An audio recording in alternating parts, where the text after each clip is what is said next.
For Monday Night Football, I'm Scott Van Pelt. Ryan Clark will be joining me here on set in just a moment, one of the stars of this game. And it's a game that, look, if you're on social media and you were talking junk about the quarterback of the Vikings, you're going to need to go back and delete some tweets because J.J. McCarthy and this offense were bogged down. They were struggling, could not get anything going. But now down 17-6, early fourth.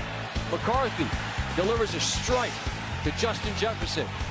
Hit the gritty and celebrate. They get the ball back.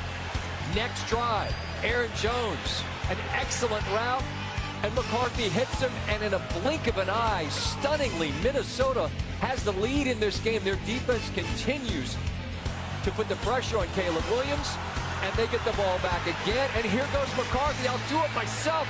Look at Hawkinson out there blocking for his man.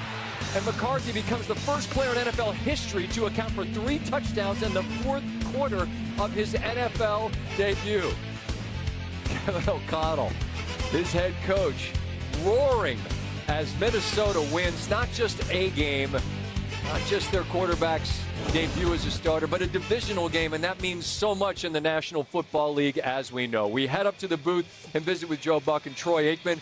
And Joe, we watch these games, whether we're watching them as viewers or in your case, you're broadcasting and we're watching you, and it's got a pace to it, right? There's sort of a tenor and a tempo. This game looked for all the world like Minnesota was dead in the water, and then in the blink of an eye, it changed. How often can you remember something like that you're calling that totally changed and flipped the script like that? Yeah, I'm glad you gave it the little disclaimer there, because I would have said last night with the Sunday night game. But, yeah, it's rare is it that you have a game that just felt like it was so one-sided and then it just flipped. And it flipped, like Lisa said, with J.J. McCarthy after the pick six. But it flipped. It's easy to point to that. But it flipped, Troy, when the offensive line took over and the Vikings were able to run the ball, which then gave J.J. McCarthy a chance. Prior to that, he just didn't have a chance. Yeah, I'm sorry.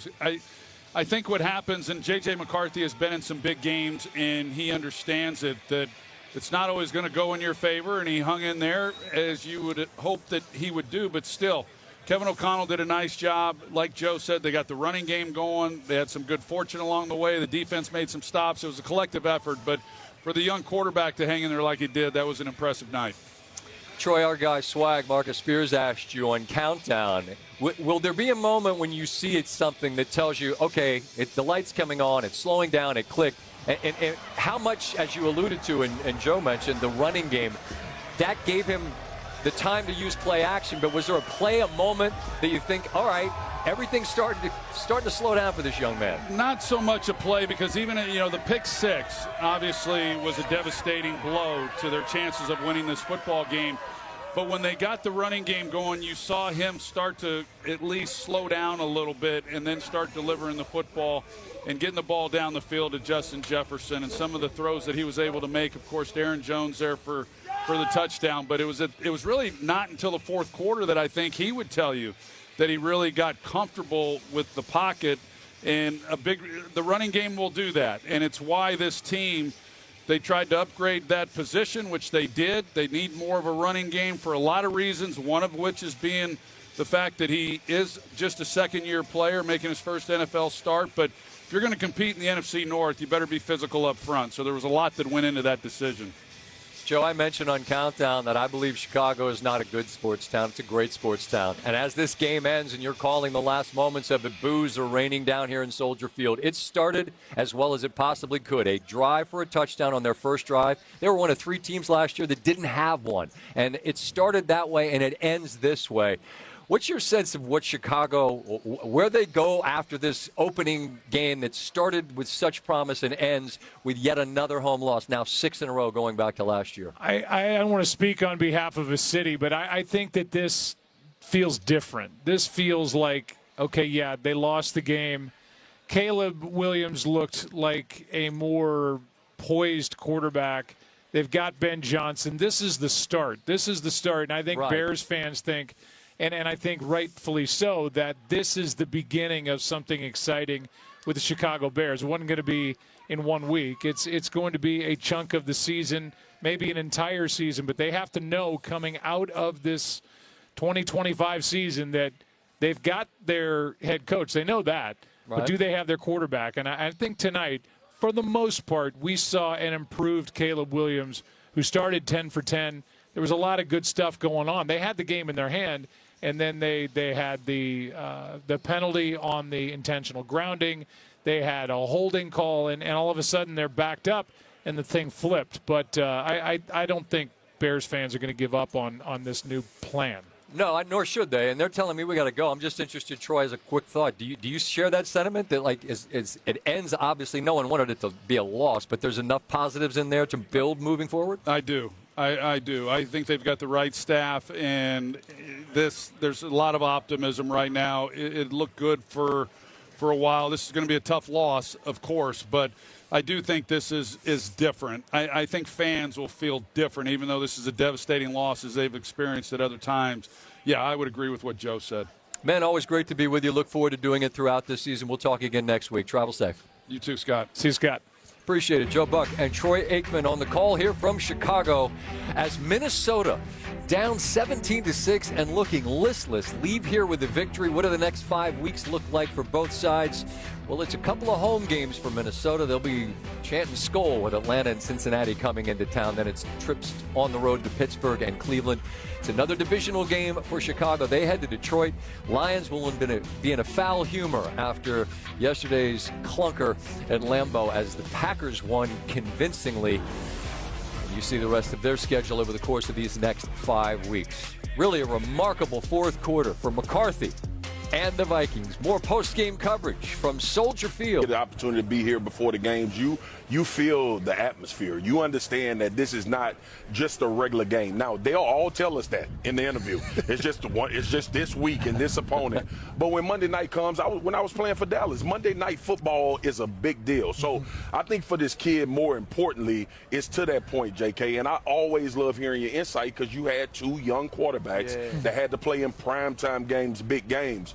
But I think this really comes down to Kevin O'Connell and how comfortable you are with how much you want to give him. Right. Because this offense now, as much as we talking about play within yourself and take care of the football, this offense has been explosive as hell. No doubt. With the last two quarterbacks that we've seen. Top 10 in scoring last year. Yeah, so I want to see how he's going to approach letting him go in this game. I saw the quarterback coach, Josh McCown, as they walked in just a few moments ago, and I asked him, how do you keep the main thing the main thing? How do you not let it be too big? And we talked about that scene in Hoosiers where coach measures the bucket and says it's just like it's 10 feet, just like the one back in Hickory. So that's my favorite scene.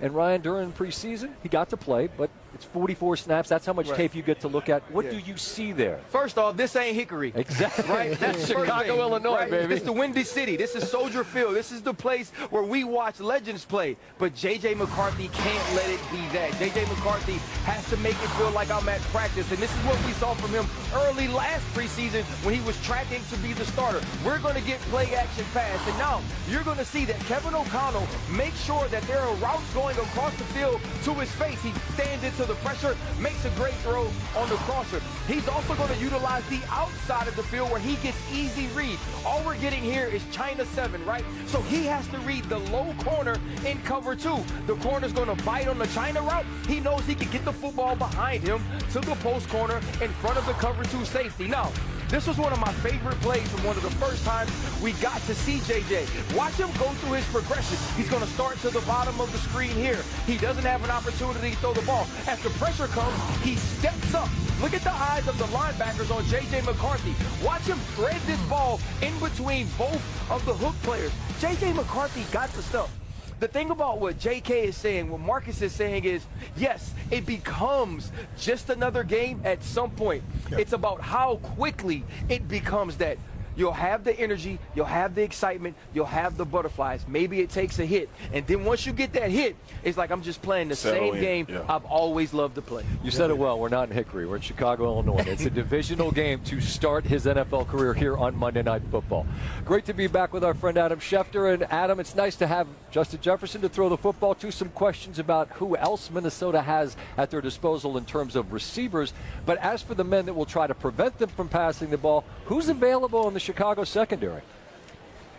Well, Scott, I can tell you this. We are just over about 90 minutes away from actives and inactives. And we know that the Bears are unlikely to have T.J. Edwards at linebacker, which will be a blow to the way that they try to defense the run. But the real questions for the Bears tonight are in the secondary. What the Vikings are waiting to see is who's active and who's not. Their star cornerback, Jalen Johnson, is listed as questionable with a calf and a groin injury. He's out on the practice field warming up right now. We'll see whether he's able to go tonight. Kyler Gordon, their nickelback, added to the injury report on Sunday with a hamstring injury, the same hamstring injury that sidelined him during training camp. So there are some significant questions in the Bears secondary that the Vikings coaches want to see whether or not they'll be able to exploit. Of course, the Bears don't have any sympathy for the Vikings. The Vikings will be missing Harrison Smith tonight. Their Pro Bowl safety didn't make the trip. He's out for tonight's game as well. So some key injury question marks as we await the first actives and inactives of the Monday Night Football season. Appreciate that, Adam. Forget how nervy that can be, waiting to find out who's up and who's not. We'll wait for that as we wait for the final game of